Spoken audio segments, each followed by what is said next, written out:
ಸೀತಾ ರಾಮ ಲಕ್ಷ್ಮಣ ಹಾಗೆಯೇ ಆಂಜನೇಯ ರಥೋತ್ಸವ ಅದ್ಧೂರಿಯಾಗಿ ನಡೀತು. ಪ್ರಮುಖವಾಗಿ ಸಾಕಷ್ಟು ಭಕ್ತರು ಕೂಡ ಇಲ್ಲಿ ನೆರವೇರಿದ್ರು. ಗಮನಿಸ್ತಾ ಹೋಗೋದಾದರೆ ಬೊಮ್ಮನಹಳ್ಳಿ ಬೇಗೂರು ರಸ್ತೆಯ ಹೊಂಗಸಂದ್ರದಲ್ಲಿನ ದೇಗುಲ ಇದು. ಬ್ರಹ್ಮರಥೋತ್ಸವದಲ್ಲಿ ಸಹಸ್ರಾರು ಸಂಖ್ಯೆಯ ಭಕ್ತರು ಆಗಮಿಸಿದ್ರು. 170 ವರ್ಷಗಳ ಬಳಿಕ ಇದೇ ಮೊದಲ ಬಾರಿಗೆ ಬ್ರಹ್ಮರಥೋತ್ಸವ ನಡೀತು. ಸೀತಾರಾಮ ಆಂಜನೇಯ ಉತ್ಸವ ಮೂರ್ತಿ ಕೂರಿಸಿ ಮೆರವಣಿಗೆಯನ್ನು ಕೂಡ ಮಾಡಲಾಗಿದೆ. ಗಮನಿಸ್ತಾ ಇರಬಹುದು ದೃಶ್ಯಾವಳಿಗಳಲ್ಲಿ ಸೀತಾರಾಮ ಲಕ್ಷ್ಮಣ ಮತ್ತು ಆಂಜನೇಯ ಸ್ವಾಮಿ ಬ್ರಹ್ಮರಥೋತ್ಸವ ಬೊಮ್ಮನಹಳ್ಳಿ ಬೇಗೂರು ರಸ್ತೆಯ ಹೊಂಗಸಂದ್ರದಲ್ಲಿ ಇರುವಂತಹ ದೇಗುಲ ಇಲ್ಲಿ ಅದ್ದೂರಿಯಾಗಿ ನಡೀತು. 100 ವರ್ಷಗಳ ಇತಿಹಾಸ ಇರುವಂತಹ ಪ್ರಸಿದ್ಧ ದೇವಾಲಯ ಇದು.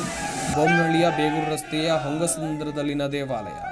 ಬ್ರಹ್ಮರಥೋತ್ಸವದಲ್ಲಿ ಸಾವಿರಾರು ಸಂಖ್ಯೆಯ ಭಕ್ತರು ಆಗಮಿಸಿದ್ರು. ಇದೇ ಮೊದಲ ಬಾರಿಗೆ ಬ್ರಹ್ಮರಥೋತ್ಸವ ಆಯೋಜನೆ ಮಾಡಲಾಗಿತ್ತು. 170 ವರ್ಷಗಳ ಬಳಿಕ ಇದೇ ಮೊದಲ ಬಾರಿಗೆ ಬ್ರಹ್ಮರಥೋತ್ಸವವನ್ನು ಆಚರಿಸಲಾಯಿತು.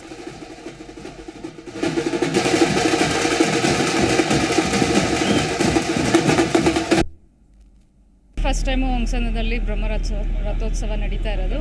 ಇಷ್ಟು ವರ್ಷನೂ ಕುರ್ಜು ಅಂತ ಅಂದ್ಬಿಟ್ಟು ತಗೊಬರ್ತಾ ಇದ್ರು. ಇದೇ ಮೊದಲ ಬಾರಿಗೆ ಬ್ರಹ್ಮರಥೋತ್ಸವ ನಡೀತಾ ಇರೋದು. 24ನೇ ತಾರೀಕಿಂದ ಶುರುವಾಗಿರೋದು.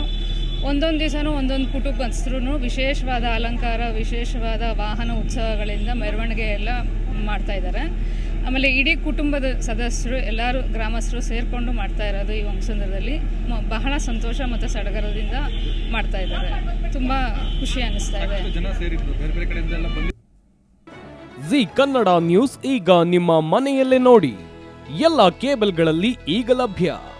ಸನ್ Direct 292, Jio TV 1334, U digital 162, city cable 51, GTPL 17, Abhishek cables 821, rock line telecommunication 51, Shri Basaveshwara number 60, Vinayaka digital number 53, in digital number 896ರಲ್ಲಿ.